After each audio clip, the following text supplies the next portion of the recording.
Initially, it felt a little like I was selling my soul to the dark side because advertising is what it is. You should celebrate the highs really quickly. You're on a high today, and tomorrow you're going to be on a low very quickly. It felt like I was failing at my job. It felt like I was not good enough to be CEO. Spending that time decoding myself, unlocking all my patterns, and then trying to solve them. Everyone, and especially today's youngsters, they have so much anxiety already. They carry so much pressure on themselves, so much self doubt. Men get aggressive, it's perceived as passion. And when women get aggressive, it is perceived as emotional. There are some areas where I don't agree with Gen Z at all and I find them completely insufferable, but there are some areas where I learn from them. It's not something which is new. We are hearing it Yeah. more and more from many leaders. Yeah.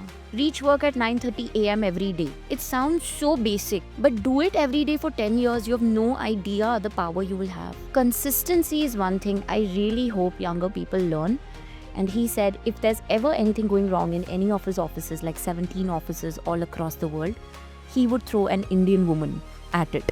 Women as a leader and men as a leader, we are different. So, what is that uniqueness you're bringing into the culture? As a woman, you can bring so much power to the table while retaining your feminine energy and your soft side. Today, our company is 12 years old. I wanted to go another 50 years, 60 years. Why not? We don't come here just to get work done. We come here to enjoy what we do. We come here to put our passion into it. And that can't happen if you're not interacting with your colleagues in a meaningful way. Micromanagement is the key to excellence. Second controversial thing on that. I don't think it's a bad word because our industry is about excellence. It's about craft. And micromanagement has not been biased to a woman. Trust me when I say that. Yeah, attention to detail against holding the bigger picture. Both are leadership qualities that are required. Many of our strengths come from the woman who raised us. My ego hurts every time AI is delivering something better than I think I could have.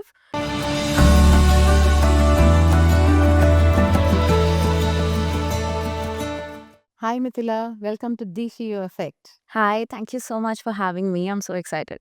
I just want to go with a flow of questions and then maybe also do a rapid fire at the end. Sure. Want to see how our excitement post our conversation is going to inspire the audience. I'm super excited about it. Likewise. I think this is such a cool idea. The first time we talked, it felt like-minded spirits coming together. So I'm glad we're finally doing it. And your story is also very inspiring. Actually, I was very inspired when I heard your story, your resilience, the way you broke barriers. I am curious, you did not join advertising as a dream job, you joined it as an experiment. And how did this experiment pan out? So, of course, in hindsight, great, right? I think it was in a book that you always look at the past with rose tinted glasses. Now that things have gone well, I can say it panned out well. But yeah, when I joined, I always thought I wanted to be a journalist. I was always this very righteous, idealistic kid who thought that, you can change the world, you can do this, you can do that. And as a journalist, I could do all of that. But of course, it's hard once you get into the real world. And that's when I thought, let's try advertising. I'll still be in an industry that I enjoy. Communication is still at the core of it. But initially, it felt a little like I was selling my soul to the dark side because advertising is what it is. But, I realized that while on the outside, it may feel like you're here just to sell things, most of our time in advertising goes behind understanding people and understanding what you want to say to them that will touch a chord, right? And that's a beautiful way of spending your time, correct? So I don't think of it as this dark marketing profession. I think of it as I'm here to understand people. I'm here to understand, what will really make an impact and try to do that every single day. I still haven't done it. I still don't think I've created something that has made massive impact, but that's my life goal, right? It could be one ad, it could be one piece of communication, it could be one brand, it could be anything, but it has to make that impact. Well, I want you to share the darkest days that you have been through and how did you navigate them? Oh, there are plenty. Okay, I think there are more I'm sure. dark days than there are happy days. You should celebrate the highs really quickly because you're on a high today and tomorrow you're going to be on a low very quickly. So just celebrate when you're on a high. But anyway, I'll talk a little bit about the lows as you asked. The earliest one that I can remember was our first client. There was something we were supposed to deliver on a certain day. Most of our team was in Bangalore that day for another client's meeting. I wasn't. I was in Bombay. And I think the client wasn't able to reach most of the team because they were traveling. Okay. So it was evening by then, and he called me, and he has lost his temper. Like he has blasted on me. Like he was literally screaming on the phone. Now I didn't even know what was to be delivered because all the conversation had happened with the senior team back then, and they were all in Bangalore. So I remember that day breaking down completely and thinking, if anybody can treat you this way, like, is this profession even worth it? Then I realized this happens. It happened multiple times over after that as well. Many clients have made me cry. Two things worked out. One was that I realized that that moment, that anger, that temper, or that sense of like doom is momentary. You get past it. And when you get past it, when you focus on the bigger picture, there's something really great that you're doing together, and you don't need to let it all go over that one moment. Second, I really internally, I always had a team that backed me, right? So even if we're facing external pressures, internally we didn't turn on each other, and we were able to kind of figure things out together in that pressure. So those are the two things that got me past the dark days. One is always realizing that you can focus on the bigger picture. As I got more mature, I also realized that if somebody is losing their temper on you, that's more to do with them Hmm. and their problems and their unresolved childhood trauma than it is to do with me.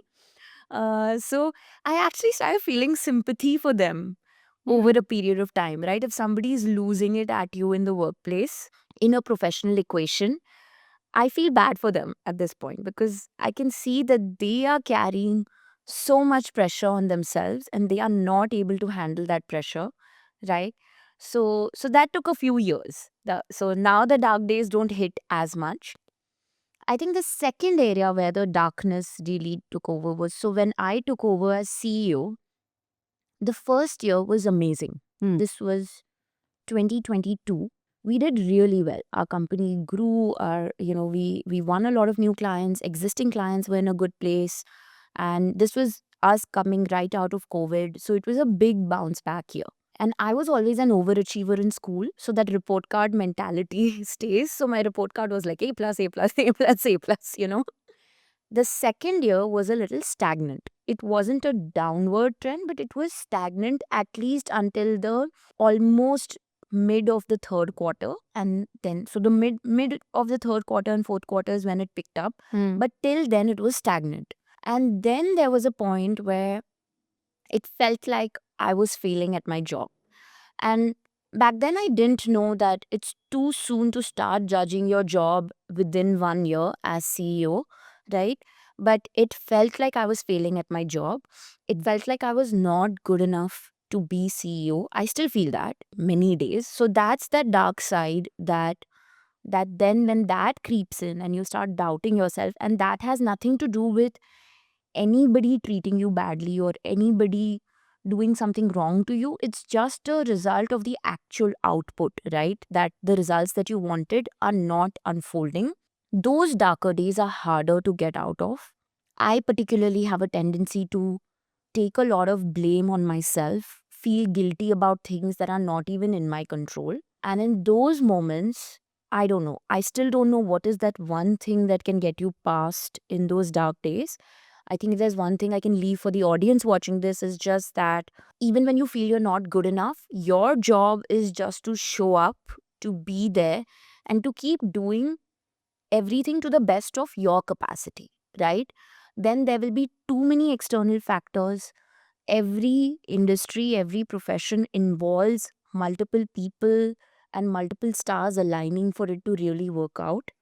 But that's the only thing you can do. I still don't know if it's ultimately going to lead to all the output that I hope for or not, right? But as long as I'm showing up, I'm doing my best. I try to be happy with myself, and that's the best I can do. Lovely. I love the wisdom, the whole self awareness with which you have navigated, and that was so early. What has been the resources that has helped you gain this strength, inner strength, the neuroplasticity that we are all dreaming about? Again, there's no one simple answer to it. I think, of course, everything starts with the way you're raised for everyone, and that is core of my inner strength as well. Probably comes from there. My family has always been very resilient. I've seen my dad growing up working very hard. Right, I've seen them go through their fair share of challenges, ups and downs, but both my parents still were always kind of on to the next thing, figuring it out.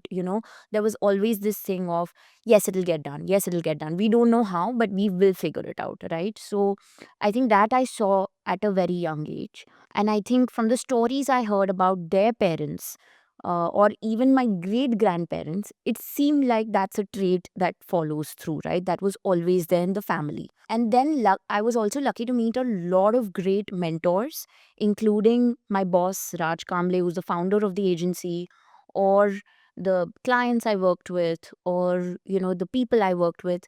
A lot of them, again, I saw this, right? That importance of resilience was always a trait that came through. Then I read like a maniac. I read a lot. I'm a total like homework nerd. You need to give me homework and I will love it. so so yeah, so a lot of reading, a lot of influence from that reading. And then the fourth thing probably is therapy. So I've been in therapy for 4 years, and it's been a life changer for me. Spending that time decoding myself, unlocking all my patterns, and then trying to solve them has been a form of resilience as well. So these are the various sources, I think, Thank where you. it comes Thank you, from. Mithila, for that courageous vulnerability, for that authenticity with which you're sharing your story. When you shared that story about a difficult client, right? That emotional moments, I was really impressed by the psychological safety with which you have been surrounded with in your organization. How did you, as a CEO, take that experience of your life and help your team experience it? I think the toughest part as a leader is being right with your team and balancing interests of people, organization, clients, yourself, everything, right? Like that's a daily juggle and a daily challenge. What has worked for me? So I don't think my leadership style is exactly like any of the mentors I have dealt with, because also most of them come from a different generation. And I think in that generation, tough love was very common and very accepted. And I know how to deal with that. So when you said tough clients, I've also dealt with tough seniors and tough bosses, or, you know, it was very normal to lose it on someone, but also tell them this is for your own good, but also help them grow. That was the style, I think, of the previous generation, right? Mhm. I have tried consciously to avoid that style. Sometimes I tend to fall into that pattern, but I try as much as possible to keep my communication very clear, very balanced, set my expectations. I am hard on people who don't live up to that expectations, but I will try to do it in a balanced professional way. That's one thing I feel our generation can change, right? And I've realized that as a boss, sometimes you think you're just having a very normal conversation, right? You just think you're sitting and you're talking, you're making a comment, you're passing one sentence. I've realized that people carry it, Hmm. and it motivates them or demotivates them in a much more profound way than you can ever imagine, right? Because everyone, and especially today's youngsters, they have so much anxiety already. Yeah. They carry so much pressure on themselves, so much self doubt, that the slightest thing, like I remember somebody telling me that I postponed a meeting with them, which was supposed to happen for 3 days in a row. And I only postponed it because my days were going crazy. And I knew what we are discussing is not that urgent. So I postponed it for that. But they felt that I'm unhappy with them. They Mm. haven't been doing well, or something is wrong with their performance. And because of that, I'm not meeting them. Right? Yeah. So they take things so personally. So I think it's very, very important that you realize the importance of every sentence you say. And that's why if you lose it in a room, that's going to have a very deep psychological impact on the people in that room. And I don't think the generation before us realized that. That's why we grew up attuned to, okay, it's okay. Sometimes there'll be anger, sometimes there'll be like, you know, people coming down hard on you, and sometimes they'll be nice to you. Both sides will exist. Today's generation can't take that. And I think we as leaders have to change the way we behave. In India, I have seen that employees, there is a varied perception. I'm here for a job or this is my family, right? And as you speak about your journey and your story, I'm also seeing that it is important to hold them well, Hmm. at the same time be objective towards the vision. How difficult is that, or how easy has it been for you? That is the toughest part of the job, like I said, right? That thing of ensuring that people feel connected, people feel emotionally motivated. But at the same time, you can't go too easy. The industry is tough, the world is tough. You have targets to meet, everyone has targets to meet, right? It's so competitive out there. If you don't do it in 3 days, somebody else is going to do it. But if you want to do it in 3 days, it means your people are going to be working late for those 3 days. So I think it's a constant juggling act. It's a constant battle in my own head. Sometimes I have to say yes to a client, even if I know it's impossible to what they're asking. Sometimes I have to say yes to people for something. They want a few days off or they want something, even though I know I don't have an alternate when they are not there, right? And how am I going to figure that out? So that's really a constant journey. I think what has helped is, at least among my core team, I feel like there's a genuine sense of shared passion and shared ambition, right? I want to do really good work, and they also want to do really good work, right? People who are genuinely ambitious about what they put out into the world, and in advertising, it's that, right? We're putting out work every single day into the world. So, who are genuinely ambitious about that, who want that piece of work with their name on it going out there in the world, and that work has to be excellent, they then understand the pressures and they walk the journey with you, right? So, if you are able to create a tribe around you that has a sense of shared passion and shared ambition, then that juggling act becomes easier. And see, that tribe will always be only 10% of your organization. You can't expect it to be 100% of your organization, it's unrealistic, right? But that 10% drives the organization.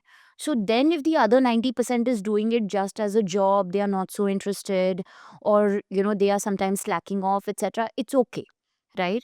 Because you know that your core people are there for you, and then they keep kind of percolating that culture around the organization, and that keeps kind of growing and growing and growing. So yeah. Yeah, love the way you're emphasizing on a tribe Yeah. that influences and inspires the entire Yeah, organization. I've learned all these Gen Z words. I don't say family now. I say tribe.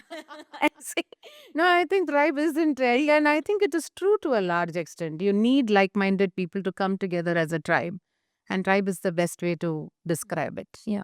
You also spoke about client being aggressive, getting emotional in a boardroom or in a meeting. It's a perception that when men get aggressive, it's perceived as passion. And when women get aggressive, it is perceived as emotional. What is your take on it? One. And have you how have you dealt with that perception when you are dealing yourself in the boardroom? Yeah, so this is a very old school cliche. I'm really hoping we're out of these cliches now, but since you're bringing it up, we're probably not. But I've seen it myself. I've seen that if women have a strong point of view, if women say something confidently, assertively, when you're walking out of that room, people are calling her names and people are reacting to her as a person as opposed to what she was talking about and the point she was making in the room. That doesn't happen as often if a man is doing that, right? You'll focus more on the content than the man. But if it's a woman, you'll focus more on the woman than the content. I hope it's changing. I do feel it's changing, right? Like compared to 10 years ago, it's different today. I think people are a lot more objective, Mm-hmm. and those gender biases are slowly going away, or I don't know if I'm living in a bubble, but I feel that way.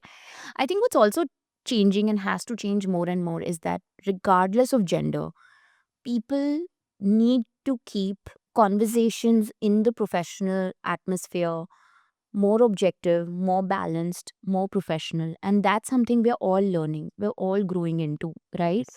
So, aggression needs to be shown in your ideas, in your values, in your vision, not in your tone or volume of speaking, right? So that is changing, and it's good that younger people today are setting those boundaries right. They are not okay with those boundaries being violated, right? There are some areas where I don't agree with Gen Z at all, and I find them completely insufferable. But Yeah.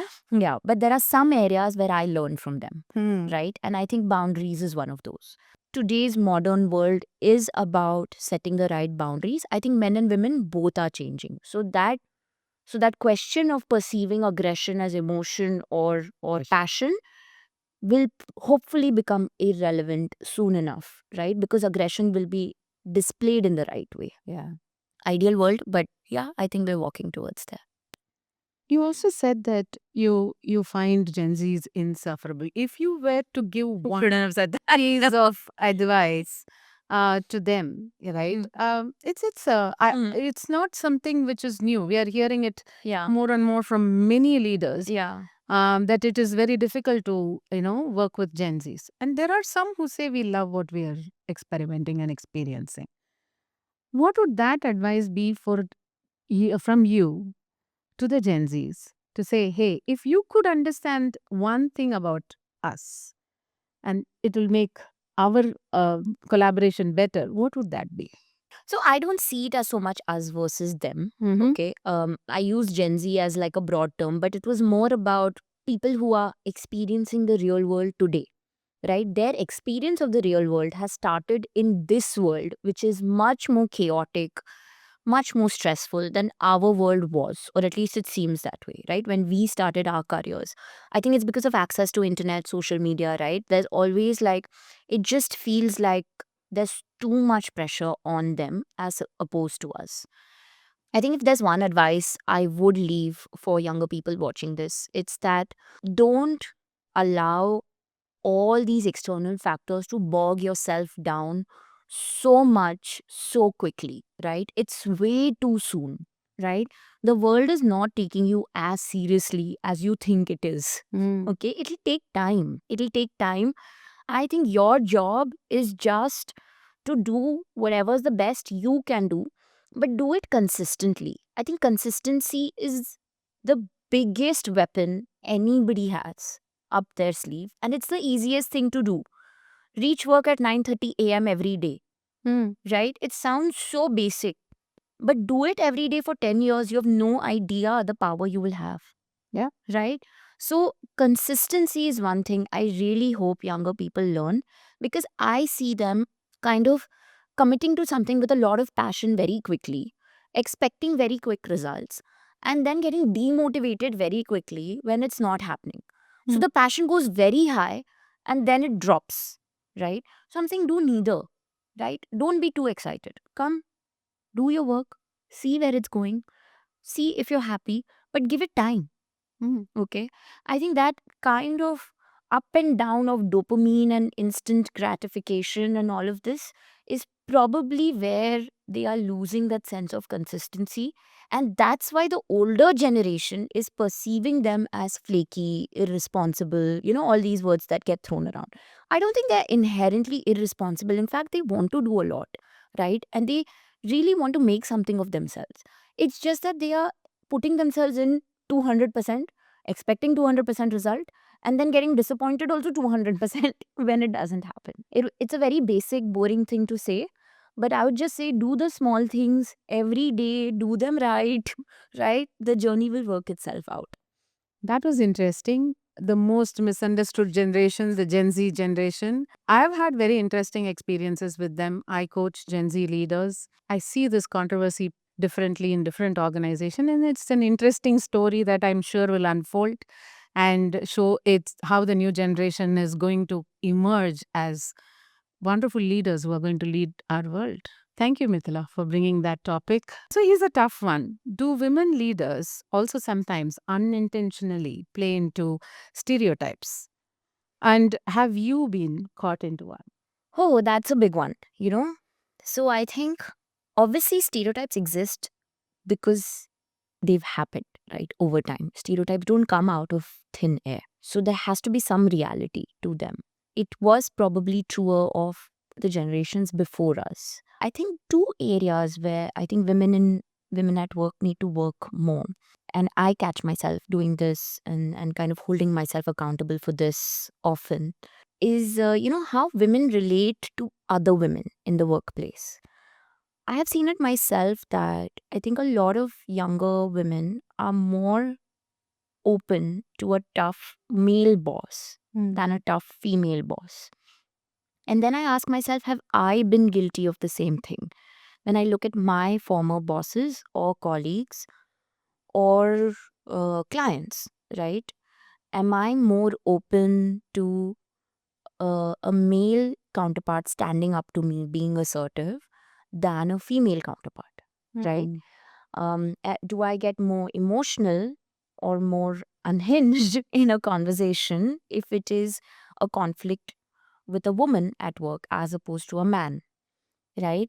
So, all these things you have to keep evaluating, you have to keep working on, but I'm sure they happen. I'm sure we women are as guilty internally allowing some stereotypes to exist as they are happening kind of externally or being forced on us externally.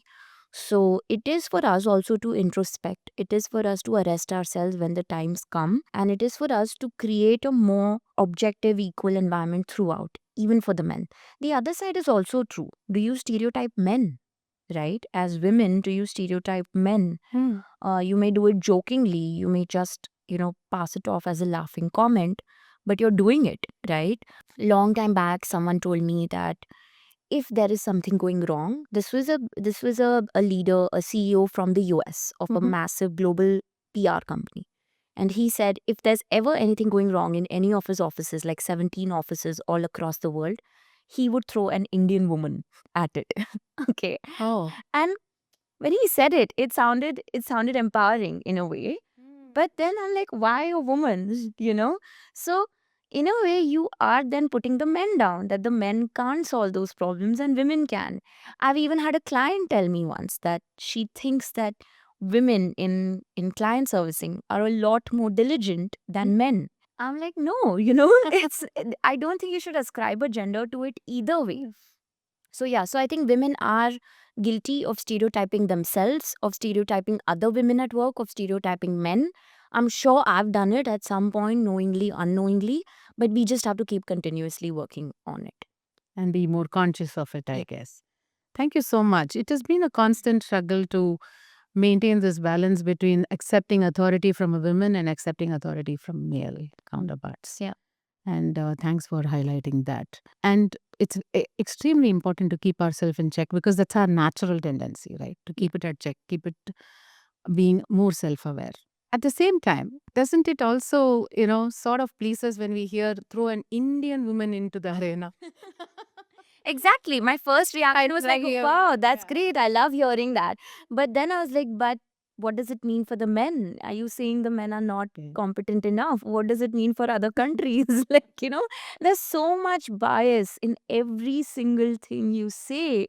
And that bias comes from years and years of conditioning and your own experiences. Yeah, thank you for bringing that. I love the way you're bringing the balance into Yeah, the yeah, gender. yeah. Considering that as women, we are leading an organization, we are building the culture in an organization, what is that you, as a women leader, bring into the culture of your organization? What is that uniqueness that we bring? Because we are different species, right? Women as a leader and men as a leader, we are different. So, what is that uniqueness you're bringing into the culture?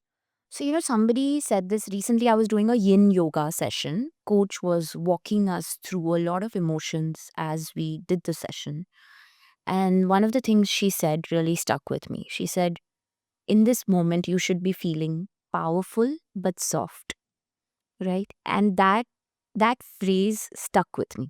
Hmm. And I think when I look at myself as a woman leader, particularly, right, I think it's a huge strength being a woman. I'm so glad I was born as a woman, right? You can bring so much more to the table. Again, sorry, apologies to all the men.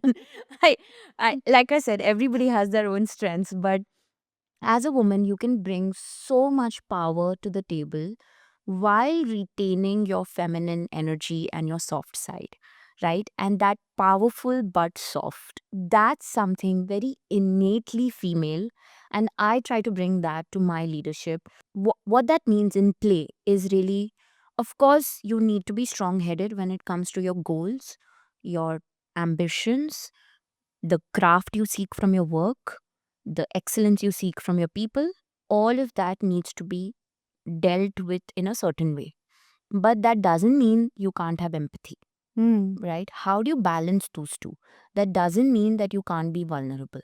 All of those can be done while being a powerful leader.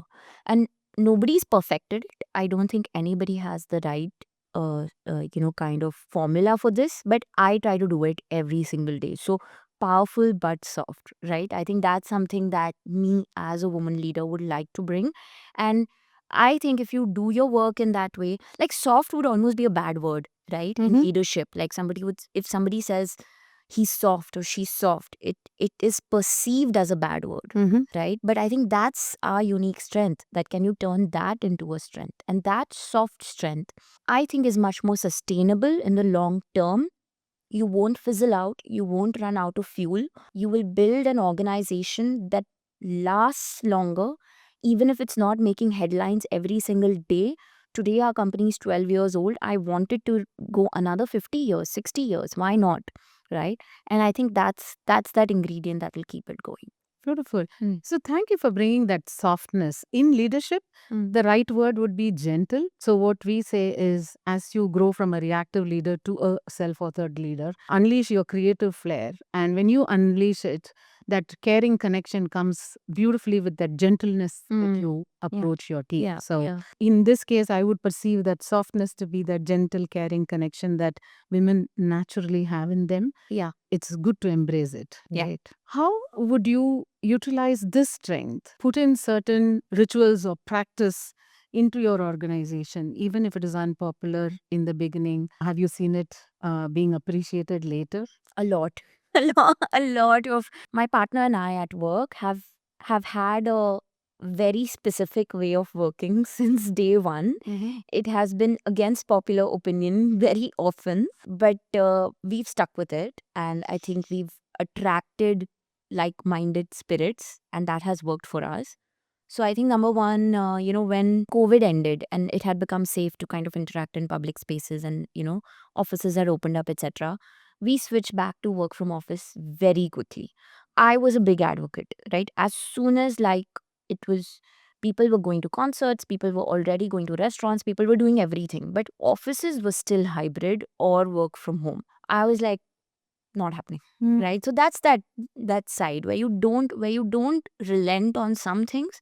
So I completely believe in working from office every single day, having a routine where you reach office on a fixed time, you leave on a fixed time, right? It's a huge power for me and for our entire organization. And we literally lost people, like good talent said they won't join us or they are quitting because of the work from office Mm. situation. And it felt like a big hit at that time. But in the long term, right, it has worked well for us. And today, looking back, we are confident we took the right call. Mm. So I think work from office was one such unpopular decision. But I believe in it because we are in a creative industry. We need to feel that sense of community, that sense of camaraderie when we're sitting on a table, which is impossible in a Teams meeting. Yes, you can get your work done. This is not about getting work done, right? People say, yeah, what's the problem? I can work from home and get my work done. But we don't come here just to get work done. We Mm. come here to enjoy what we do. We come here to put our passion into it. And that can't happen if you're not interacting with your colleagues in a meaningful way. That's where this, when I talked about soft power, right? The powerful side, or the headstrong side of me, said, no, nothing doing. We are coming back to office. We have a fixed office time. There's no flexibility. You're allowed work from home for emergencies, etc. That's different. But the routine is come to office. But the soft side was that I'm not doing it because I need to monitor people and I need to be sitting on their head and seeing what they're doing every day. I'm doing it because I want a culture where people are friends, Hmm. right? Many people in my office have made their best friends in office. They may not even be working in Famous anymore, but those people continue to be their friends. I think pandemic did spoil many working conditions and the way we work, the way we perceive work. Some at advantage, some at disadvantage. And it's extremely important for each industry to understand what is needed for them to succeed and adapt to that. Yeah. Right. I also see a common misconception that women leaders tend to micromanage, Mm-hmm. right? They have a difficulty in delegating, they have a need to micromanage. What is your take? And what has your experience been? I think all leaders worth their salt micromanage. Okay. I have felt this with men, women, everything. Okay. Anyone who is, especially advertising, because it's such a craft driven profession, right? Every word matters, every para indent matters, every, like, what shade of pink you are using matters. So I have every leader who is doing well in this industry today Hmm. micromanages. Okay. And you cannot help it. I don't think it's a bad word. Okay, here, second controversial thing of the day. I don't think it's a bad word because our industry is about excellence. It's about craft. It's about paying attention to those things that other people think are unimportant. And inherently, that'll come from looking at the details, right? Now, if on the other side, you don't give people their freedom, their creative expression, that micromanagement will go wrong, right? So, what you need to do is you need to create room for people to explore creatively. You need to create room for people to be able to say, hey, this is my point of view. Mm. And that comes from if your organization feels safe enough or not, which I think ours 100% does. Mhm. People have a voice in the room. The youngest person, the intern, whoever, the head of strategy and the intern could be having an argument and it'll turn into a full blown argument, but you have a point of view, you put it there. But I will not agree until you have detailed out every possible loophole in that argument. So that's me micromanaging, right? So I want you to go micro into your exploration, to look at every detail, to look at every aspect of that one paragraph of copy that you could have looked at. And if you have done that, you will back it with so much conviction that I won't be able to change your mind, right? Absolutely. So I think micromanagement is the key to excellence. The only difference is that you have to allow people to grow to a level where they can do it themselves, right? And that comes from creating a platform where they can assert themselves. So, yeah, it's weird. The two are an oxymoron, right? Yes. Asserting openly and micromanaging, Yeah. but they have to coexist. Well said. Well said, Mm. Mithila. Beautifully explained. And I love the way you said micromanagement is just not a gender Oh, conversation. not at all. Not at all. It's a leadership conversation. Isn't it? Yeah, you Yeah. meet Raj, who's my founder. Oh my God, he's not gonna let one comma be out of place. Yeah. You meet Sumit, who's again my partner. You try getting one thing wrong. So not, in fact, I would say not at all a gender Absolutely. conversation. Yeah. So I have seen n number of numerous amount of 360 profiles of leaders, men and women. And micromanagement has not been biased to a women. Trust me when I say that. Yeah. And I love the way you emphasize that holding micromanagement and it's don't look at it as micromanagement. Attention to detail against holding the bigger picture. Both are leadership qualities that are required. And how do you do it? With that gentle force with which you hold the team, the caring connection with which you hold the team, and how you hold the relationship to deliver results. That's the key. Thank you, Mithila, for stressing on that. Yeah, yes. It sounds like rocket science when you put it together. But it is. It's a daily rocket science. Daisy, it's not a rocket test, but you need to do it daily. Yeah. Yeah. In our conversation, you said that there have been many women who have inspired you, right? I would love the audience to hear from you. Who were the inspirations and what lessons do you carry with yourself and apply it day to day? And what is that, some of them that you would love to share with the audience? Sure. I think I'll go in reverse order of like people I've met most recently to people who go way back. The most recent experience I've had is with Gayatri Yadav. She's the CMO of Reliance. I'd heard a lot about her, but I only met her, say, 2 months ago, and we've done some work back to back. So that's number one. I think she inspires me a lot. Again, because I can see in the room that she is a leader, but she is unapologetically herself, right? She's decoding everything so quickly because she's working across brands. When we come into the room, we are one among maybe 20 brands that she has to deal with on that day.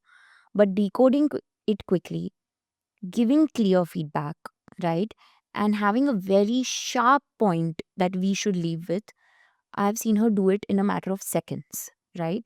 But at the same time, she ensures that everyone in the room speaks, everyone is heard. She ensures that different points of views are debated, even though her point of view is formed in 20 seconds, right? And it's amazing that her personal life, she's not afraid about talking about her personal life in a boardroom. She's talking about her best friend's book or the TV show she watched. But she's at the same time, she's talking about taking a business from X to Y, 100 crores, 200 crores, and business strategy, right? So it is herself putting herself in that title rather than the other way around, right? A lot of what we've also talked about. Yeah. So that's a very recent example and it's fresh on my mind. But over the years, there have been many. Shamila Ramanan is another. She's a business head of Mia and she's been my client for 10 years now across different brands. Again, a great balance of leadership and empathy. Everyone I've spoken to about her has said she's the best boss to have. And at the same time, every brand she's worked with has grown 10x. How's that possible? Right? Amazing. Right? Yeah. She's talking about a 5,000 crore brand, but she always has a smile on her face. Even when she's telling you your work is this sucks, go change it. She's saying it with a smile on her face, and you never feel bad about it. Suparna Mitra, who's the CEO of Titan, Farida Kalyadan, she's one of the CMOs at Aditya Birla. All of these people I have seen over the years. I have literally grown up watching them. If I go further back, my first boss was Doreen Geiger. She's a producer at NBC in New York. She was insane at her work. The level of precision with which she worked. I remember I was supposed to be in office at 9 a.m. every day. If I reached at 9:03, she would not talk to me for the rest of the day. And there was a time when I was like eager and I was like, I want to take more on my plate. What can I do? I'm very keen. She's like, start coming on time. No, as Indians, you think 9:03 and 9 mein kya farak hai? But she's like, you just come on time. And the same way, as soon as it was 6, sharp 6 on the dot, she'd be like, get out of here. And I'd be like, no, I can do this. No, get out. Yeah. Okay. So I think precision is something I learned from her. And then, of course, the one cliche answer that I have to give, but is so true, is my mom. I think my mom has been the biggest influence when it comes to resilience, having this spirit that just never dies. She's 60 plus. She still works 12 hours a day while ensuring we are taken care of, home is taken care of, all of that, right? She's been through hell and back, but you won't see it on her face. I don't know. I'm like, Mom, I'm half your age and I don't have the energy that you do. Where does this come from? So, yeah, I think obviously your parents shape you as a person, right? At a very deep psychological level. And I think I've got that from my mom, from my dad as well. But today we're talking about women. So from my mom, I've got emotional blueprint is my mom, and that'll never change. Yeah. So, yeah, those are It's some. lovely to hear a daughter speaking about the mom. Usually, daughters are closer to the dads, and it's so nice Yeah. when you recognize that many of our strengths come from the woman who raised us and Yeah. who has given us the flesh and the blood. I think, in Indian households, the women are overshadowed by the men. And that's why, see, my dad My dad is a superpower, right? When I look up to him, I look up to him. And he built a business from scratch. He did all of that. I've seen him work like 15 hours a day, 20 hours a day, travel, blah, blah. So that's like a superhero figure, right? And it's very easy to make that your lighthouse Yeah. and underestimate the other figure who's with you 24/7, Yes. right? So true. Because she, at least in our early days, she didn't go out into the world and achieve something big. So you automatically tend to underestimate that. But today, when I'm able to see it as an adult, and she also started working as we grew up, and so she went back to work. Today, I can see that this is the most underrated resilience, and the most underrated quality is what you get from your mom, actually.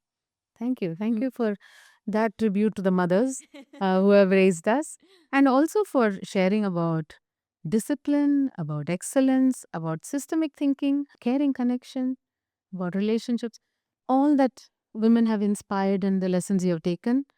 And it is extremely important that to understand that when as we grow up we learn from our teachers, our parents, and from our gurus, but as you grow and as you navigate the corporate challenge, you start learning from the peers.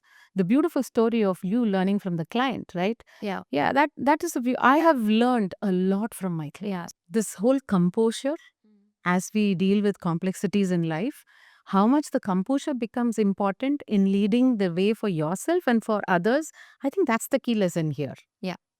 Thank you, Mithila. Would you be ready to go for the rapid? Let's do it. Yeah.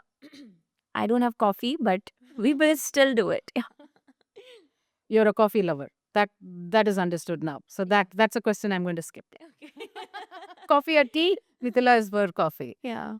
Okay, here we go. What's the most unusual skill you have learned that has absolutely no use in your professional life? No, oh my God, this is supposed to be rapid. No use in my professional life. But it's an unusual skill that you have acquired or learned or. Sitting still is a skill now for me, Mm-hmm. which I could never do earlier. I've trained myself to do it. I wouldn't say it has no use in my professional life, but it has no direct application in my professional life. But sitting still and observing my surroundings, I have mastered that skill now, which I Amazing. could never do. Never. And it's not easy. It's either. not easy. Yeah. It does not come naturally to me. Yeah. But that's a skill. I think it's a life skill and Yeah. sure it's helping you everywhere. Yeah. One word to describe your current state as a leader. Figuring it out. Out. Your biggest pet peeve in the professional world. A lack of detail or organization. Yeah. In day-to-day things. Yeah. Yeah. What's one thing you're trying to unlearn right now? I think I'm trying to unlearn all the old ways of working because AI has changed everything. Everything, especially in the creative industry. So I'm trying to unlearn the fundamental truth that humans are better than technology. My ego hurts every time AI is delivering something better than I think I could have, but I have to accept Yeah. it now. Yeah. That's a brutal truth. Yeah. Finish this sentence. Leadership is. Empathy. Women in leadership is. Powerful but soft. I already said that. Beautiful. If you could instantly solve one problem in the world, what would it be? Communication. People just understanding each other. What you are So- saying and I am saying, we are speaking English, but somehow we just don't, or whatever, whichever language, but somehow we just don't communicate right.